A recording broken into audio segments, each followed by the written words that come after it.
இந்த ஆட்சியை வந்து குறை சொல்லணும்னா கொம்பனுக்கு கொம்பம் இருக்கணும். ஏன்னா அவ்வளவு குறை. மக்களுடைய அவங்க ஆசையை தூண்டினா அவங்ககிட்ட நம்ம ஓட்டை வாங்கிடலான்றது தான் இவங்க கணக்கு. எப்படி அப்போ திமுக பச்சை பொய்யை சொல்லி ஏமாத்திங்க? சொன்னதை செய்யலை. சொல்லாத என்ன செய்தார்னா 3 முறை கரண்ட் பில்லை ஏற்றிட்டார். 2 வாக்குறுதி இப்போ பொய் ஆயிடுச்சா? காலைல டிஃபன் போட சொல்லி கேட்டாங்களா? நீங்கள் ஆவின் பால் கொடுக்குறேன்னு சொன்னீங்கல்ல, அந்த பாலை ஏன் கொடுக்கல? அப்போது ஒரு அடுப்பை எரிய வைக்கிறதுக்காக இன்னொரு அடுப்பை அணைச்சிட்டிங்களா? இந்த அரசாங்கம் என்ன சொன்னிச்சு, நாங்கள் ஆட்சிக்கு வந்தோடனே ஏடிஎம்கே லேப்டாப் கொடுக்குறாங்க, நாங்கள் வந்து டேப் கொடுப்போம். சார், இந்த லேப்டாப் வந்து இப்போ இவங்க கொடுக்குறாங்க. இதே ஏடிஎம்கே ஆட்சி இருந்துச்சுன்னா, அதிமுக ஆட்சி இருந்துச்சுன்னா +1 +2லேயே எனக்கு கிடச்சிருக்கும். எந்த அளவுக்கு வந்து ஏமாற்று வேலைகள் செய்கிறாங்கன்னு இதுலேயே உங்களுக்கு தெரியும். திமுக தான் இந்தியாவை ஆண்டுது. இந்தியாவுக்கு நீட்டு தேவையா? இந்தியாவுக்கு நீட்டு தேவைன்னு தான் கலைஞர் கருணாநிதி காந்தி செல்லின்னு கொண்டு வந்தாரா? இந்தியாவை நீங்கள் ஆண்டிங்க, இந்தியாவுக்கு எதுங்க நீட்டு? மானம், ரோஷம், சூடு, சொரணம் இருந்தால் நீட்டு ரத்தாயிடும். ரெட் நூல் தமிழ் நேயர்கள் அனைவருக்கும் வணக்கம். இன்று நாம் சந்திக்க போகும் சிறப்பு விருந்தினர் அரசியல் விமர்சகர் திரு பொன் வில்சன் அவர்கள். சார் வணக்கம். வணக்கம். திமுக ஆட்சி அமைஞ்சு கிட்டத்தட்ட 5 வருடம் ஆயிடுச்சு. இப்போ காபந்து சர்க்கார் தான் போயிட்டு இருக்குது. தேர்தல் ஆணையம் தேர்தல் தேதி அறிவிச்சனால இந்த 5 வருடங்களில் சொன்ன வாக்குறுதிகளை அவங்க நிறைவேற்றிட்டாங்களா அப்படிங்கிற ஒரு கேள்வி இருந்துகிட்டே வருது. கிட்டத்தட்ட 505 வாக்குறுதிகள் அவங்க கொடுத்ததா சொல்லுவாங்க 2021. எவ்வளோ நிறைவேற்றிருக்காங்க? எடப்பாடி பழனிசாமி அவர்கள் எதிர்க்கட்சி தலைவர் என்ன சொல்கிறாருன்னா, 4ல் அவங்க ஒரு பங்கு கூட நிறைவேற்றவில்லை அப்படிங்கிற ஒரு விஷயத்த சொல்கிறாரு. நீங்கள் எப்படி பார்க்குறீங்க? நீங்கள் சரியாக பார்த்தீங்கன்னா 13% தான் நிறைவேற்றிருக்காங்க. இல்லை சார், 90%க்கு மேலேங்கிறார் முதலமைச்சர். அது வந்து நம்ம அன்புமணி ஐயா பாட்டாளி மக்கள் கட்சி தலைவர் வந்து புத்தகமாகவே போட்டு வெளியிட்டார். எவ்வளோ நீங்கள் இது வரைக்கும் முழுசுமாக நிறைவேற்றிருக்கிறீங்கன்னு. ஏன்னா தேர்தல் அறிக்கையில் இவங்க கண்டபடி கொடுத்தாச்சு.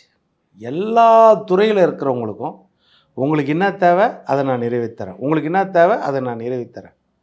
எல்லா துறையை சார்ந்தவர்களுக்கும், எல்லா மாவட்டத்தை சார்ந்தவர்களுக்கும், எல்லா சட்டமன்ற தொகுதியை சார்ந்தவர்களுக்கும் அங்கங்கே என்ன தேவை அதை உடனே நான் நிறைவேற்றுறேன்னு சொல்லிவிட்டு தேர்தல் வாக்குறுதிகள் 505 வாக்குறுதிகள் +7 வாக்குறுதிகள் வந்து நம்ம திருச்சி மாநாட்டில் அப்போ 2021 எல்லாத்தையும் சேர்த்து 512 வாக்குறுதிகள் கிட்டத்தட்ட கொடுத்தாச்சு. இதில் 13% தான் நிறைவேற்றினாங்க. கிட்டத்தட்ட 66% மேலே சுத்தமாக நிறைவேற்றல.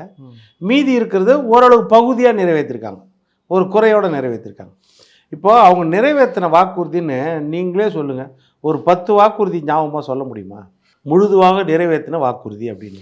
சொல்லாததையும் செஞ்சுருக்கோம் அப்படின்னு திமுக தரப்புலேருந்து அவங்க சொல்லாததை நம்ம செய்யவே சொன்னதை செய்யுங்கன்றது தான் மெயின்.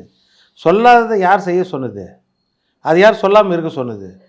நல்லா சொல்ல வேண்டியதான். அதெல்லாம் நீங்கள் வந்து மாவட்டத்துக்கு ஒரு மருத்துவக் கல்லூரி மறுபடியும் கொண்டு வருவோம். நீங்கள் இது வரைக்கும் கொண்டு வந்தாச்சா? மாவட்டத்துக்கு ஒரு மருத்துவக் கல்லூரி, மருத்துவமனை கொண்டு வந்தீங்களா? அதிமுக ஆட்சி காலத்தில் இந்த 10 வருஷம், கடைசி 10 வருஷத்தில் 17 மருத்துவக் கல்லூரிகள், அதுலேயும் எடப்பாடி ஆட்சியில் ஒரே வருஷத்தில் 11 மருத்துவக் கல்லூரிகள் கொண்டாந்தார். 67 கலைக்கல்லூரிகள் கொண்டாந்தார். அதே மாதிரி பார்த்திங்கன்னா 7 நம்ம சட்டக்கல்லூரிகள் கொண்டு வந்தார். 5 வேளாண்மை கல்லூரிகள் கொண்டு வந்தார். கிட்டத்தட்ட 27 பாலிடெக்னிக்கல் கொண்டு வந்தார். இது போல் நீங்கள் என்ன கொண்டு வந்தீங்க? இதாக இருக்குதா?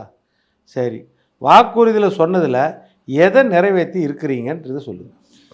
கேஸுக்கு 100 ரூபா குறைப்பேன் நீங்கள், ஒவ்வொரு கேஸுக்கும் மானியம் கொடுப்போங்கிற மாதிரி. ஆமாம், ஒவ்வொரு கேஸுக்கும் 100 ரூபா மானியம் சொன்னீங்க.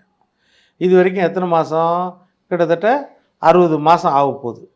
60 மாதத்துக்கு, ஒரு மாதத்துக்கு ஒரு கேஸுனா கூட 60 மாதத்துக்கு 60 கேஸுக்கு நீங்கள் ஒவ்வொரு கேஸுக்கும் 100 ரூபானா கூட அதே 6000 ரூபா வந்துடும். சரியா? அது கொடுக்குறேன்னு சொன்னீங்களா, கொடுத்துட்டிங்களா?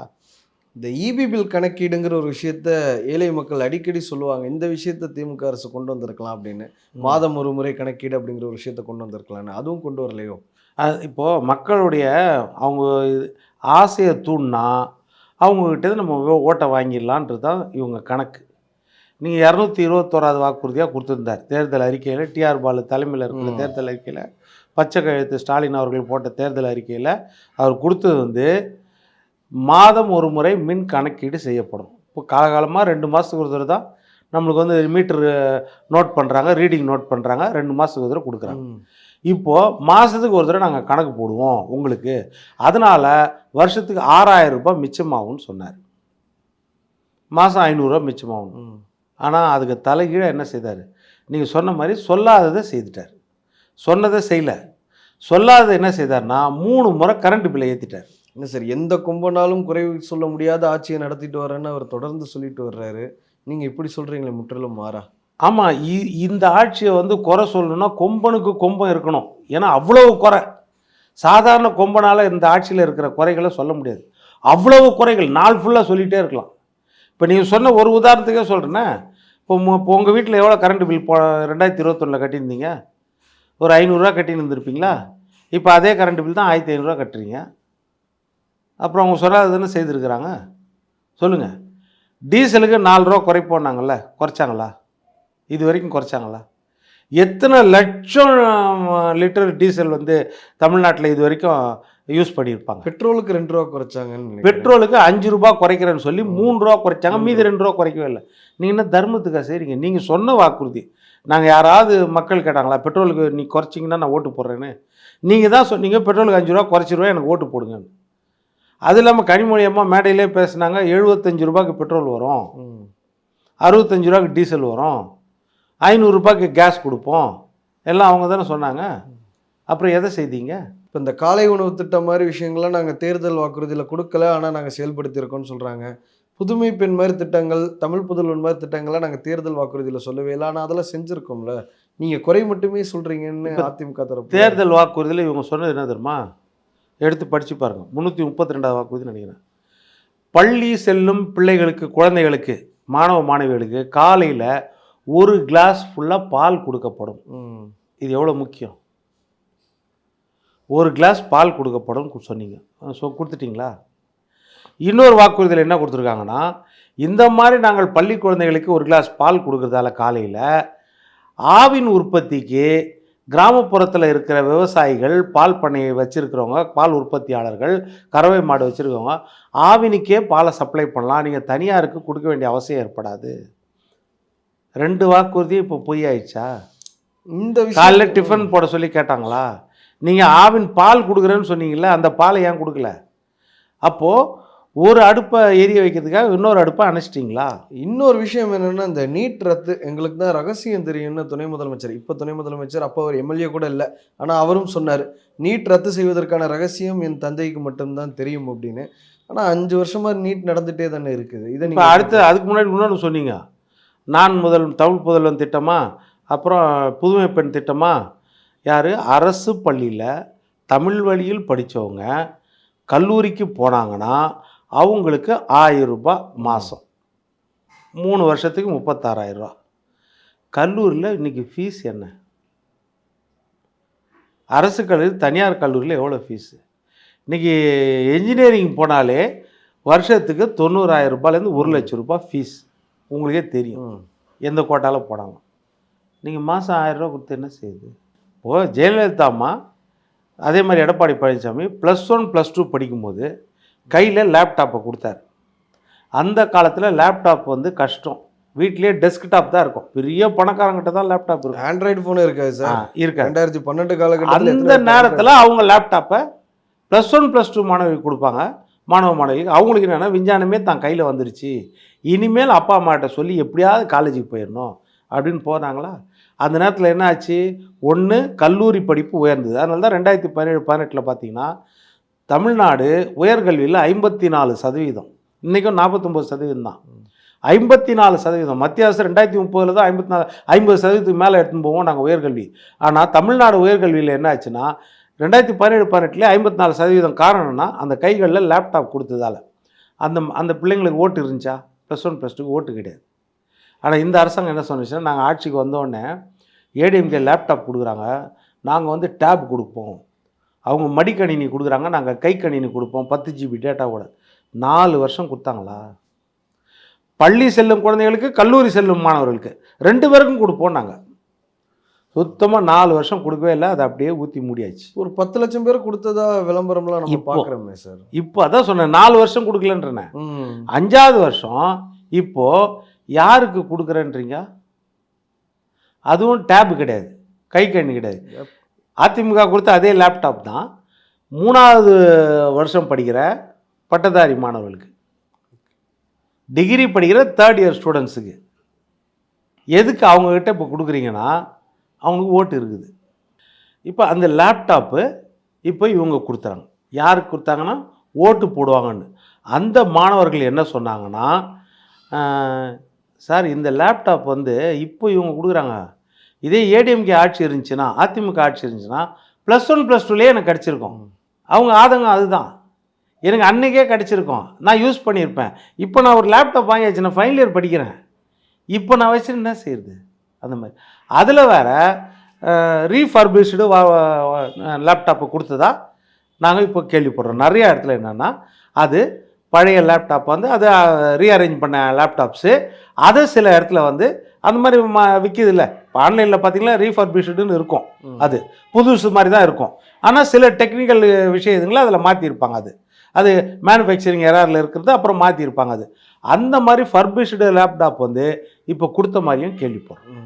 அப்போ இந்த அரசாங்கம் எந்த அளவுக்கு குளறுபடியில் இருக்குது நீங்களே பாருங்கள். இந்த பயங்கர குளறுபடி.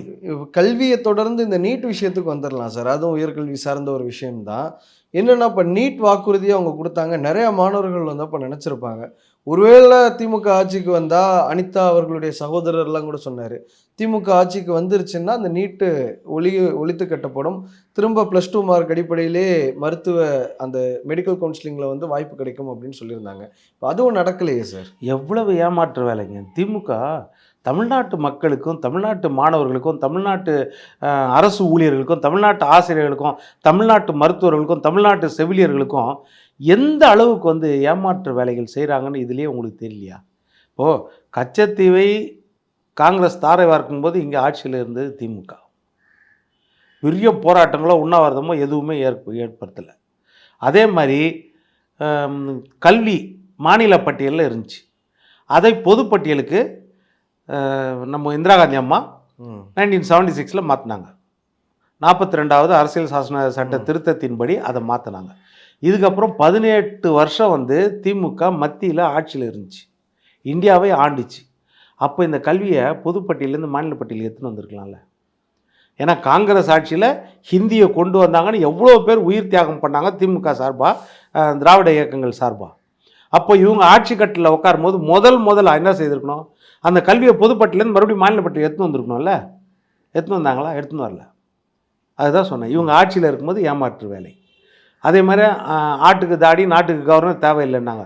இவங்க ஆட்சியில் இருக்கும்போது சுர்ஜித் சிங் பர்னாலா எங்களுக்கு வேணும்னு கேட்டு வாங்கிக்கிறாங்க கவர்னரு. அதில் எந்த திருத்தமும் கொண்டு வரல. அதே மாதிரி எடுத்துக்கோங்க, தமிழ்ன தலைவர்னு சொல்கிறாங்க. ஆனால் தமிழை வந்து மூத்த முன்னோடி மொழி தமிழ் உலகத்திலேயே. இவங்க ஆட்சியில் இருக்கும்போது அதை அரசு அலுவல் மொழியாவோ, மத்திய அரசு இல்லை ஆட்சி மொழியாவோ கொண்டு வந்திருக்கலாம்ல. செம்மொழி கொண்டு வந்து என்ன பிரயோஜனம்? பயன்பாட்டுக்கு எது பயன்படும்? நம்மளுக்கு பயன்பாட்டுக்கு தமிழ் மொழி இந்தியாவில் ஒரு ஆட்சி மொழியாவோ அலுவல் மொழியாக இருந்தால் எவ்வளோ யூஸு. செம்மொழியாக இருந்து என்ன பிரயோஜனம்? செம்மொழியாக இவங்க கொண்டு போகும்போது சமஸ்கிருதம் முதற்கொண்டு, தெலுங்கு முதற்கொண்டு, கன்னடம் முதற்கொண்டு, மலையாளம் முதற்கொண்டு 6 மொழிக்கு செம்மொழி அந்தஸ்து கொடுத்தாங்க இவங்க சொல்லும்போது தான். அப்போ இவங்க தமிழுக்கும் என்ன செய்தாங்க? அதுக்கு அடுத்தது தான் இப்போ நீட்டு. இப்போ நீட்டு விஷயத்தில் 2010 மெடிக்கல் கவுன்சில் ஆஃப் இந்தியா, 2010 திமுக தான் இந்தியாவை ஆண்டுது, காங்கிரஸ் கூட ஆளல. எப்படி சொல்லணும், மன்மோகன் சிங்கை ஆட்டுவித்தது யார்? மைனாரிட்டி அரசாங்கம் காங்கிரஸ். திமுக நினச்சா அவங்கள கவுத்துடலாம். அப்போ திமுக தானே ஆட்சி செய்துச்சு. சோனியா காந்தி அம்மா என்ன செய்தது? எங்களுடைய தகப்பன் ஸ்தானத்தில் இருக்கிறார் கருணாநிதி, அவர் சொல்கிறது தான் நாங்கள் கேட்போம் சொன்னாங்களா இல்லையா? அந்த நேரத்தில் நீட்டு கொண்டு வந்து யார்? குலாம் நபி ஆசாத் சுகாதாரத்துறை அமைச்சர், காந்தி செல்வன் இணை அமைச்சர், திமுகவை சேர்ந்தவர். இவர் தான் இது பாராளுமன்றத்திலே முன்மொழிகிறார். ஆனால் இந்த விஷயத்த சொல்கிறாங்களே சார், நாங்கள் வந்து கட்டாயப்படுத்துகிற எல்லா மாநிலங்களையும், விருப்பப்பட்ட மாநிலங்கள் தேர்ந்தெடுத்துக்கலாம் நீட் வேணும்னா, விருப்பப்படாத மாநிலங்கள் நீட் தேவையில்லைன்னா அவங்க முடிவு செஞ்சுக்கிட்டோம் அப்படின்னு சொன்னதை அவங்க சொல்கிறாங்க. இப்போ இது உண்மையா பொய்யா? இப்போ அருண் சொல்லணும், இது உண்மையா பொய்யா சொல்லுங்கள். இது உண்மையா பொய்யா அவங்க சொன்னது, அது மட்டும் சொல்லுங்கள். இப்போது நம்மளை மாதிரி ஊடகவியலாளருக்கே அந்த விஷயம் தெரில பாருங்கள். எப்படி அப்போ திமுக பச்சை பொய்யை சொல்லி ஏமாற்றிருக்குது. 2010 நோட்டிஃபிகேஷன் போடுறாங்க, 2013 முதல் நீட்டு தேர்வு நடக்குது. அப்போ மத்தியில் யார் இருக்கா? திமுக ஆட்சி தானே. எந்த விதிவிலக்கு கொண்டு வந்தாங்க? இங்க தமிழ்நாட்டுல நீட் நடந்துச்சா இல்லையா? எழுதுனாங்களா? ஆமா, அதைத்தான் உங்களுக்கு ஞாபகம் இல்லை. 8 சென்டர் தமிழ்நாட்டில், 8 சென்டர்லையும் தமிழ்நாட்டில் முதல்ல நீட்டு தேர்வு நடந்துச்சு. வேலூர் கிறிஸ்டின் மெடிக்கல் காலேஜில் நடந்துச்சு. அப்போ வந்து நீட்டை நடத்தின பிறகு ஜெயலலிதா அம்மா இங்கே ஆட்சியில் இருக்காங்க. ஜெயலலிதா அம்மா என்ன செய்கிறாங்க, மத்திய அரசுக்கு எதிராக உயர்நீதிமன்றத்தில் வழக்கு போடுறாங்க. என்னன்னா, இதோட ரிசல்ட் அறிவிக்க கூடாது, ரிசல்ட்டுக்கு தடையாணை வாங்குறாங்க, இது எங்களுக்கு நீட்டு தேவைன்னு வழக்கு போடுறாங்க. ஏங்க திமுக இப்போ விதிவிலக்கு கொடுத்த நீட்டுக்கு ஏங்க ஜெயலலிதா அம்மா வழக்கு போடுறாங்க? இப்போ சொல்லுங்கள். வேலூர் கிறிஸ்டியன் மெடிக்கல் காலேஜ் 2013 வழக்கு போட்டாங்க, இல்லாத நீட்டுக்கு அவங்க ஏன் வழக்கு போடுறாங்க? இப்போ எப்படி எவ்வளோ உஷார பச்சை பொய்ய திமுக சொன்னாங்க பார்த்தீங்களா? அவங்க மத்தியில் ஆட்சியில் இருக்கும்போது தமிழ்நாட்டில் நீட் நடந்துச்சா இல்லையா? அவங்க நடந்துச்சு. இப்போ அதுக்கு கேஸ் போட்டு 115 வழக்குகள் இந்தியா ஃபுல்லாக இருந்து அந்த வழக்குகள் சென்ட்ரல் கவர்மெண்ட்ல சுப்ரீம் கோர்ட்டு அந்த வழக்கை எடுத்து உச்சநீதிமன்றம் தாமாக எடுத்து அல்டமாஸ் கபீர் தலைமையில் அப்போ விசாரணை பண்ணி 2013 தீர்ப்பு என்ன வருது? நீட்டு அரசியல் சாசனத்துக்கு எதிரானது, நீட்டு இருக்கவே கூடாது தீர்ப்பு வந்துச்சா? திமுக தானே அங்கே கவர்மெண்ட்டு. யார் அப்பீல் போனது? அப்போ இருக்கக்கூடிய திமுக காங்கிரஸ் கவர்மெண்ட் தானே அப்பீல் போனது. திமுக தானே கூட இருக்குது. அப்பீல் போனீங்களா? ஜெயலலிதா அம்மா கடிதம் எழுதுனாங்க அப்போ குலாம் நபி ஆசாத்துக்கும் காந்தி செல்வம், ஐயா இது வந்து முடிஞ்சிச்சு நீட்டு, இதை விட்டாச்சு, நம்ம திருப்பி தயவுசா அப்பீல் போவாதீங்கன்னு எழுதுனாங்க கடிதம். இதை மீறி திமுக அரசாங்கமும் காங்கிரஸ் அரசாங்கம் அப்பீல் போய் அதோட தீர்ப்பு தான் 2016 வந்தது, நீட்டு கட்டாயம் இருக்கணும். ஓகே, இடைக்கால உத்தரவா வந்தது அந்த டைம்ல. ஆமாம், இடைக்கால உத்தரவு வந்து பர்மனன்ட் உத்தரவு வந்துச்சு. நீட்டு கண்டிப்பாக நாட்டில் இருக்கணும், நீட்டை மாற்ற முடியாது, நீட்டு இருந்து தான் தீரும். இப்போ இந்த எஜுகேஷன் அதுக்கு நீட்டுக்கு ஆதரவா சிபிஎஸ்சிக்கு ஆதரவா யார் வாதாடினா? நளினி சிதம்பரம். அப்புறம் ஆனா அவங்க என்ன சொல்றாங்கன்னா, அரசியல் வேற குடும்பம் வேற அப்படிங்கறத சொல்றாங்கல்ல. ப. சிதம்பரமே சொல்றாருல்ல. நம்ம வேணான்னு சொல்லியே, ஆனா இது கிரெடிட் எடுத்துக்கணும்ல. அப்போ அவங்க தானே கிரெடிட் எடுத்துக்கினாங்க. நீட்டை கொண்டு வந்தது ஆமா, திறமையா நாங்க வாதாடி நீட்டை கொண்டு வந்தோன்னு ஆண்டவனால மட்டும்தான் முடியுங்கிறதெல்லாம் சொன்னாங்கல்ல வெளியே வந்து. அப்போ வந்து 2014 ஜெயலலிதா அம்மா மறுபடியும் அப்ளை பண்ணுறாங்க. என்னென்னு, எங்களுக்கு வந்து 1 வருஷம் விலக்கு கொடுங்க, இதுக்கு வந்து நாங்கள் ஸ்டேட் சிலபஸ் வச்சுருக்கோம், எங்களுக்கு 1 வருஷமாவது விலக்கு கொடுங்கன்னா அப்போது சுப்ரீம் கோர்ட்டு 1 வருஷம் வந்து 16 வரைக்கும் கொடுத்து 2016 விலக்கு கொடுத்துச்சு. அடுத்த வருஷம் 2017 ஜெயலலிதா அம்மா மறைஞ்சிட்டாங்க. எடப்பாடியார் கேட்குறாரு, இன்னும் 1 வருஷம் விலக்கு கொடுங்க, கொடுக்க முடியாதுன்னு சொல்லிச்சு. 1 வருஷம் தான் எக்ஸாமினேஷன் கம்பல்சரி நடக்கும். அப்போ நீட்டு நடத்தப்படுகிறது. இந்த வரலாறு அப்படியே பச்சையாக மறைச்சிட்டு திமுக என்ன செய்யுது? ஆஹா, நாங்கள் இருக்கும்போது விலக்கு கொடுத்தோம். என்ன விலக்கு கொடுத்தீங்க? இந்தியாவுக்கு நீட்டு தேவையா? இந்தியாவுக்கு நீட்டு தேவைன்னு தான் கலைஞர் கருணாநிதி காந்தி செல்லுன்னு கொண்டு வந்தாரா? இந்தியாவுக்கு அவசியம் நீட்டு தேவை, தமிழ்நாட்டுக்கு தேவை. இந்தியாவை நீங்கள் ஆண்டிங்க, இந்தியாவுக்கு எதுங்க நீட்டு? இந்தியாவுக்கு எதுக்கு நீட்? அப்போ நீங்கள் தானே கொண்டு வந்தீங்க. அப்போது இந்தியாவுக்கு நீட் அவசியம்னு ஏன் கொண்டு வந்தீங்க? அப்போ எவ்வளோ? அப்புறம் இதெல்லாம் முடிஞ்ச பிறகு கூட அனிதா மரணம் எல்லாத்துலேயும் போய் நீங்கள் அங்கே போய் ஒவ்வொரு இடத்துலையும் எந்தெல்லாம் மரணம் நடக்குதோ அந்த வீட்டுக்கெல்லாம் போய் உதயநிதி முதற்கொண்டு ஆறுதலை சொல்லி அனிதா அச்சீவர்ஸ் அகாடமின்னு ஆரம்பித்து என்னெல்லாம் பண்ணிவிட்டு பிரச்சாரம் பண்ணிங்க. நீட் ரகசியம் பாக்கெட்டில் இருக்குது. அன்பில் மகேஷ் என்ன சொல்கிறாருன்னா, நாங்கள் 2024 காங்கிரஸ் வரும்னு நினச்சோம், காங்கிரஸ் தோல்வி அடைஞ்சிருச்சு, அதனால எங்களால் நீட் ரத்து சாத்தியம் இல்லாமல் போயிடுச்சுன்னு சொல்கிறாரு. 2024 2021 நடுவில் எத்தனை வருஷம்? 3 வருஷம். 2021 எதுக்கு தேர்தல் அறிக்கையில் கொடுத்தாங்க? என்னங்க மனுஷனை பைத்தியக்காரனாக்குறாங்களா இவங்க? 2021 தேர்தல் அறிக்கையில் தானங்க கொடுத்தாங்க நீட்டை ரத்து பண்ணுவோன்னு. அந்த பிரச்சாரத்தில் தானே சொன்னாங்க எங்களோட முதல் கையெழுத்து நீட் ரத்துன்னு. உதயநிதி மேடையில் 2021 சட்டமன்ற தேர்தல் பிரச்சாரத்தில் தானே சொன்னாங்க நீட் ரகசியம் பாக்கெட்டில் இருக்குது, எங்களுக்கு ஓட்டு போடுங்க, நாங்கள் ஜெயிச்சு வந்துட்டோன்னா, ஸ்டாலின் ஐயா முதலமைச்சர் ஆகிட்டார்னா அடுத்த நிமிஷம் நீட் ரத்தாயிடும். இப்போ இந்த ரகசியத்தை நான் வெளியே கொடுத்தேன்னா எடப்பாடியார் முதலமைச்சர் காப்பி அடிச்சிடுவார். அதனால் சொல்ல எங்களுக்கு ஓட்டு போடுங்க. மானம் ரோஷம் சூடு சொரணம் இருந்தால் நீட்டு ரத்தாயிடும். சொன்னீங்களா இல்லையா? நீங்கள் சொன்னீங்களா மத்தியில் காங்கிரஸ் 2024 வந்தால் அது வரைக்கும் 3 வருஷம் நீட் எழுதுங்க சொன்னீங்களா? ஏதாவது பார்க்கலாம் சார் எப்படி தேர்தல் களம் அமையுதுன்னு. ஒரு பக்கம் இந்த சைடு என்டிஏ கூட்டணி, இன்னொரு பக்கம் இந்தியா கூட்டணி, யார் ஜெயிக்கிறாங்க அப்படிங்கிறது மே மாதம் தெரிஞ்சிடும். ரொம்ப நன்றி இவ்வளோ நேரம் எங்களுக்காக நேரம் தந்து நேர்காணல் எடுத்ததற்கு.